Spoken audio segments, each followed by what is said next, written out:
La course en Liga s'annonce encore une fois complètement dingue.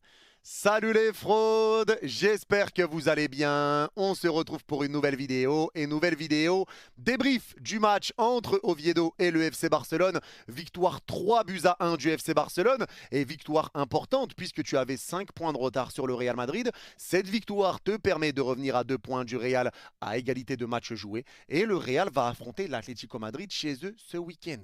Donc tu devais gagner pour recoller le Real, ne pas laisser le Real s'envoler. C'est chose faite aujourd'hui. Alors certes, dans le contenu, tout n'a pas été parfait. C'est pas un grand match du FC Barcelone, mais il y a eu des bonnes choses. Et le fait que ça ne soit pas un grand match du Barça aujourd'hui, ça s'explique avec Ferran Torres, avec Dani Olmo et avec Casado. Parce que sur la première mi-temps du match, Oviedo commence fort, met de l'intensité, presse, se crée des situations, récupère des corners, tout ça, mais tu as l'habitude. Chaque équipe qui affronte le FC Barcelone essaye de mettre de la pression sur le début de match parce qu'ils savent que le Barça encaisse très souvent sur les débuts de match, la saison dernière en tout cas. C'est pas le cas cette saison à l'heure où on parle, mais c'était le cas la saison dernière. Donc les équipes qui viennent essayent de mettre de l'intensité. Mais au bout de 10 minutes, le Barça remet le pied sur le ballon. Le Barça se réinstalle dans la moitié de terrain d'Oviedo. Le Barça se crée des situations, mais dégoûté par un Escandel qui a été monstrueux.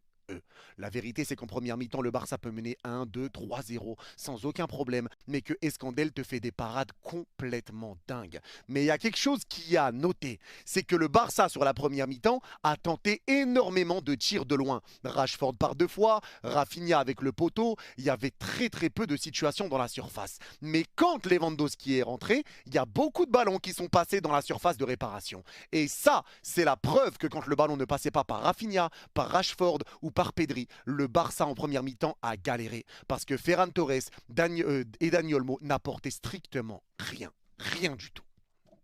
Rien. Ferran Torres ne proposait rien. Ferran Torres n'arrivait pas à toucher des ballons. Il n'arrivait pas à ramener du danger. Il n'arrivait pas à être servi. Dani Olmo ratait ses contrôles, ratait ses passes. Et c'est ce qui a fait que forcément, Marcus Rashford et Rafinha ont été obligés de faire des différences eux-mêmes, de faire des différences tout seuls. Que Pedri était seul au milieu de terrain avec un Olmo qui ne servait à rien et un Casado qui, pour moi, n'est pas fait pour jouer contre une équipe contre qui tu as la possession et surtout pas contre un bloc bas. Pour moi, Casado, c'est bien contre une équipe qui met de l'adversité face au FC Barcelone. Mais si tu mets Casado dans un match où l'équipe va rester bas, derrière, Casado va moins apporter forcément qu'un Frenkie de Jong. Et ça, c'est la réalité. Et tu prends un but sur une erreur. Une erreur, la sortie de Juan Garcia, elle est bonne, mais la passe derrière est ratée. Ça donne la frappe de Reina devant le rond central et ça fait 1-0. Mais tu domines le match et tu encaisses, non pas sur une belle action collective, tu encaisses un but sur une erreur que tu commets. Une erreur de Juan Garcia. Il s'est bien rattrapé à la fin du match, hein, Juan Garcia, avec une belle parade.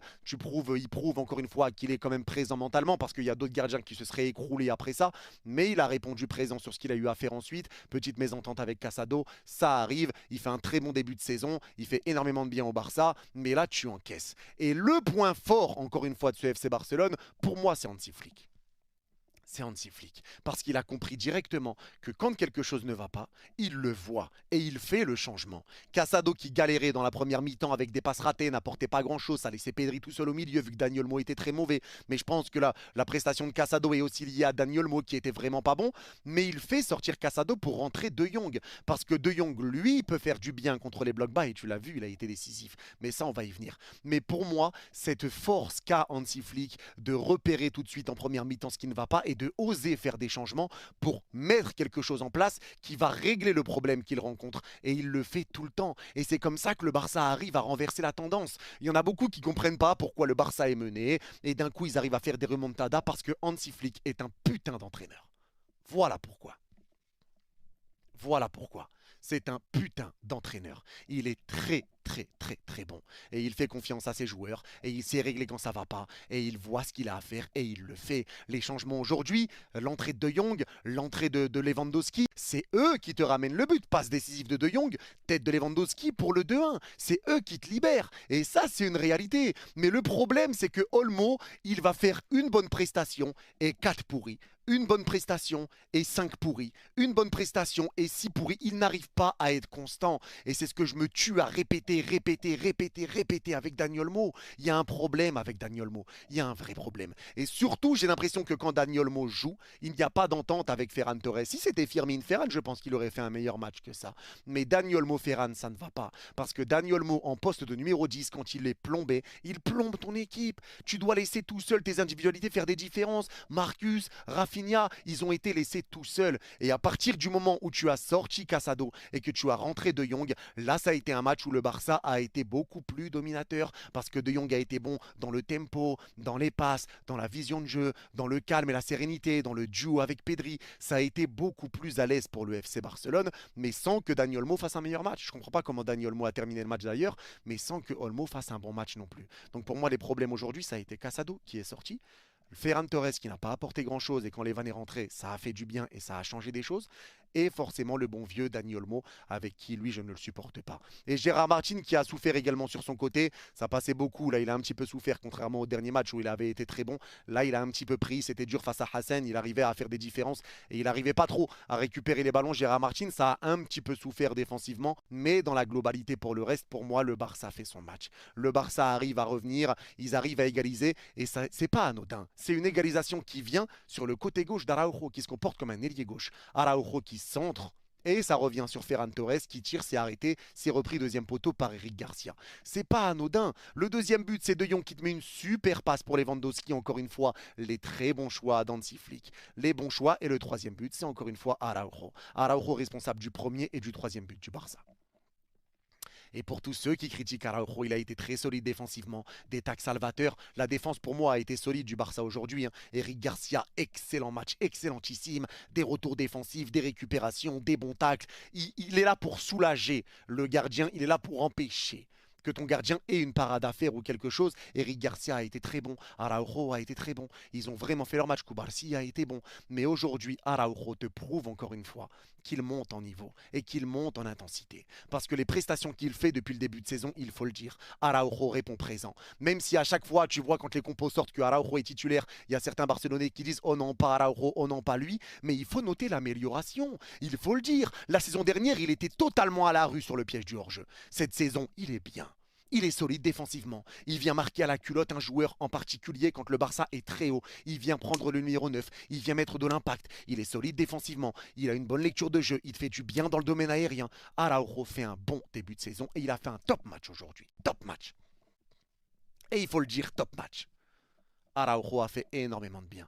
Il a fait vraiment beaucoup de bien. C'est pareil pour Pedri qui a été très bon au milieu de terrain. Encore une fois, Pedri, celui qui te donne de l'air, celui qui te fait souffler, celui qui te fait respirer. C'est un petit peu comme je l'ai dit, c'est une bouteille d'oxygène, Pedri. Tu lui donnes le ballon, tu sais qu'il va le garder, tu sais qu'il va le conserver et tu sais qu'il va partir vers l'avant et tu sais que tu vas pouvoir aller t'installer dans la moitié de terrain adverse. Mais aujourd'hui, ça a été un match pour le Barça qui a été bon si tu enlèves cette colonne vertébrale et c'est ça le problème. Ferran Torres, Dani Olmo. Donc tu devais faire des différences sur les côtés et tu l'as vu. Quand Hansi Flick a fait les changements, c'était beaucoup plus à l'aise pour le Barça. Tu passais beaucoup plus dans la surface, tu étais beaucoup plus dangereux, tu te créais plus de situations et tu as réussi à inverser la tendance. Tu étais mené 1-0, 1-1, 2-1, 3-1.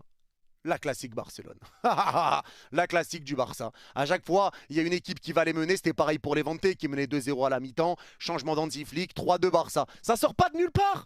Ça ne sort pas de nulle part. Ne croyez pas que c'est comme ça, le Barça, hop, il baisse jamais les bras et ça y est, ça sort de nulle part. C'est les joueurs et tout qui arrivent à faire des différences, tout ça, tout ça. Non, c'est Hansi Flick. C'est Hansi Flick qui, lui, n'a pas peur de changer quand quelque chose ne va pas. S'il y a quelque chose qui ne va pas, il va pas repartir avec la même équipe en deuxième mi-temps. Et il y a beaucoup de coachs qui ne le font pas, ça. Et il y en a énormément. Il y en a énormément qui ne le font pas. Mais lui, Hansi Flick, un truc va pas, changement mi-temps. Il n'a pas peur de le faire et il le fait et il a raison. Et encore une fois, c'est ce qui donne la win aujourd'hui. C'est ce qui te donne la victoire. L'entrée de De Jong, magnifique. Magnifique. Qu'est-ce que vous voulez dire de plus sur De Jong?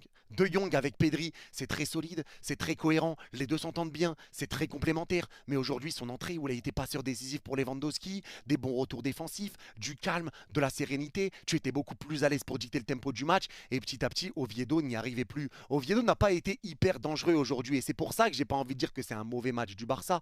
Pour moi, c'est pas un mauvais match du Barça parce que tu as des points positifs. Rafinha qui a été dangereux et qui a essayé de faire des différences, mais trop seul. Marcus Rashford, pareil, tu l'as senti, il était quand même dangereux, remuant. Il aurait pu marquer un but magnifique arrêté par Escandel, un deuxième but magnifique arrêté par Escandel. Il a réussi à ramener du danger, mais encore une fois, pas aidé par ton axe. Et c'est ça le problème. Ce n'est pas un mauvais match du Barça. C'est un Barça qui a été plombé par Olmo, Ferran Torres et Casado sur la première mi-temps. Tu as été plombé par ça. C'est tout. C'est tout. Mais malgré ça, malgré le fait que ces joueurs-là n'aient pas été dans un match extraordinaire, eh ben tu vois un Barça qui est dangereux. Mais il fallait que le ballon passe par Pedri, Rafinha et Rashford. S'il ne passait pas par eux, tu n'étais pas dangereux. Tu n'étais pas dangereux. Donc Oviedo aura été dangereux sur les premières minutes. Derrière, le Barça aura repris l'ascendant du match. Tu te seras créé beaucoup de situations, beaucoup d'occasions. Mais ça aurait pu être un piège. Et comme Riquin nous l'avait dit également pendant le live, c'est vrai que le Barça a du mal en général contre les promus. Le Barça a du mal. Mais aujourd'hui, moi, j'ai vu un Barça dangereux qui a été dégoûté par un gardien. Le gardien a fait son match. Si le gardien ne faisait pas ce match-là, le Barça serait bien devant. Et le Barça n'aurait pas galéré à ce point-là. Maintenant, il y a des matchs où forcément, ça va être plus compliqué que d'autres pour marquer. Ça va arriver. Et le point positif, c'est que tu prends un but sur une erreur et pas dans une construction de jeu. Parce que quand il y a eu des situations pour Oviedo après le 2-1 ou le 3-1, c'était des occasions, mais là, tu arrivais à répondre présent défensivement. Il y a eu quelques situations, mais très peu. Je crois qu'Oviedo a tiré 7 fois contre 23, 24 ou 25 pour Barcelone. Barcelone a surdominé. 80% de possession de balle pour le Barça. Il n'y a pas eu de match. La vérité, c'est qu'il n'y a pas eu de match. Mais le Barça a évité le piège. Le Barça aurait pu tomber dans un piège.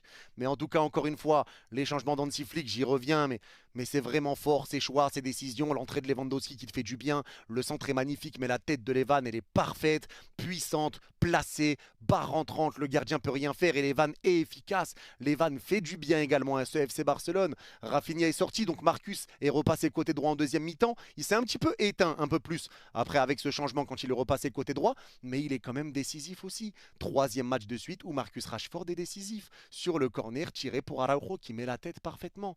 Dangereux encore une fois sur les coups de pied arrêtés. Mais j'ai vu un Barça qui a bien pressé, qui a mis de l'intensité, qui arrivait à conserver la balle, qui dictait le tempo du match, mais un Barça qui devait faire des différences tout seul en première mi-temps. Le problème qui s'est posé, il est là. C'est pas un mauvais match de Barcelone, c'est Ferran et Olmo et Casado qui t'ont mis dans la sauce, mais surtout Ferran et Olmo. Surtout Ferran et Olmo. Et Gérard Martin qui a pris un petit peu la flotte également défensivement. Mais sinon, ça a été un match globalement bon à mes yeux pour le FC Barcelone parce que tu as réussi quand même à ramener pas mal de dangers, tu as réussi à faire des petites combinaisons et tu as réussi à faire des différences malgré que des joueurs étaient complètement au travers de leur match et rataient énormément de choses. Un Pedri qui était seul au milieu de terrain et qui a réussi à lui conserver le ballon, à lui dicter un petit peu le tempo alors qu'il était seul face à 2-3 milieux d'Oviedo. Ça, il faut le dire aussi. Pedri tout seul. Tout seul, pas aidé aujourd'hui, mais Pedri, même quand il est tout seul, c'est pas grave. C'est pas grave. Je suis tout seul, je vais faire le taf tout seul. Toi, t'es pas bon, moi, je vais faire le taf. Et c'est ça la grande force de Pedri aussi. C'est ça la grande force. Parce qu'aujourd'hui, tu ne peux pas en attendre plus. On ne peut pas en attendre plus de Pedri. Parce qu'aujourd'hui, il fait un bon match. Pas un match extraordinaire comme on a l'habitude de voir pour Pedri, mais il fait un bon match. Mais encore une fois, il fait un bon match en n'étant pas aidé par ses coéquipiers au milieu. Je ne sais pas si on se rend compte. En ayant un attaquant qui a touché quasiment aucun ballon. En ayant un numéro 10 qui sert strictement à rien, qui joue contre eux. Parce qu'aujourd'hui, Dani Olmo a joué contre le Barça. Il a joué contre le Barça. Mais la vérité, c'est qu'aujourd'hui, tu as eu des points positifs. Un Eric Garcia qui fait vraiment une très très belle saison lui aussi. Très très solide. Buteur pour venir égaliser. Il a bien suivi dans la surface. Et c'est les deux défenseurs qui viennent pour ramener le premier but du Barça. Le Barça baisse jamais les bras. Toujours beaucoup d'intensité. Ils y croient toujours. Ça lâche jamais rien. Ça presse. Ça met de l'envie. Et ça gagne. Et ça gagne, et c'est ça qui est fort, et c'est ça qui est propre. Le Barça s'impose aujourd'hui, et c'est clairement mérité. Même si tu t'es fait peur, comme on l'a dit avec ce but et cette erreur de Juan Garcia, mais il s'est rattrapé sur la fin du match. Mais voilà, dans la globalité, ce qui s'est passé, très belle entrée de Jong, très belle entrée de Lewandowski, des bons choix de la part d'Hansi Flick. Une équipe qui a fait une bien meilleure deuxième mi-temps par rapport à la première. Hansi Flick qui a réussi à faire des réglages, et il y a des joueurs qui vont devoir se remettre en question. Mais moi, je pense que Casado n'est pas fait pour jouer contre les blocs bas. C'est De Jong qui doit être là contre les blocs bas. Casado fera du bien contre une équipe qui va te mettre de l'intensité et qui va se créer des situations contre toi. C'est là que Casado va être utile, mais dans ce match-là, pour moi, il ne l'était pas. Donc, j'ai pas réellement envie de taper sur Casado, même si sa première mi-temps n'est pas extraordinaire. Pour moi, le gros problème s'appelle Dani Olmo. J'ai un problème avec Olmo. Je suis pas fan d'Olmo. Il fait un bon match et il en fait 6 mauvais. Et c'est trop, c'est trop. C'est pas normal de faire des prestations pareilles quand tu sais que les contrôles, ça doit être ton point fort numéro 1 et qui rate des contrôles, ses prises de balles, ses passes, ses passes en profondeur. Il y a des 3 contre 3 à jouer, tu mets la passe trop tôt et en plus tu la mets en 6 mètres. l'absence de Firmine, franchement, elle va faire mal. Elle va faire mal pour le Barça parce que Dani Olmo, tu sais jamais en avance s'il va être dans un bon match ou dans un mauvais. Et c'est ça le problème. Aujourd'hui, Dani Olmo, ça a été dur. En tout cas, c'est tout pour ce débrief. N'hésitez pas à me dire en commentaire si vous êtes d'accord ou pas d'accord avec moi. Mais l'essentiel est fait pour le Barça, la victoire. Tu reviens à 2 points du Real. Et maintenant, tu vas regarder ce match entre l'Atlético et le Real Madrid pour voir si tu vas pouvoir reprendre la première place de la Liga en cas de victoire contre la Sociedad dimanche à 18h30 ou 45 si je ne dis pas de bêtises. Mais il y aura un gros match pour le Real à l'Atlético. Match important, clairement. Et on verra si le Real arrivera à gagner et à reprendre 5 points d'avance provisoirement sur le FC Barcelone. Mais pour l'instant, le Barça fait l'essentiel et continue. Ça marche en avant. En tout cas, c'est tout pour ce débrief. Merci à ceux qui auront pris 2 secondes pour mettre le petit pouce bleu et le commentaire pour le référencement. Et pour ceux qui ont regardé ce débrief jusqu'à la fin, n'hésitez pas à mettre mayonnaise en commentaire et je comprendrai que vous l'avez vu jusqu'au bout. Prenez soin de vous. Vous êtes les gars.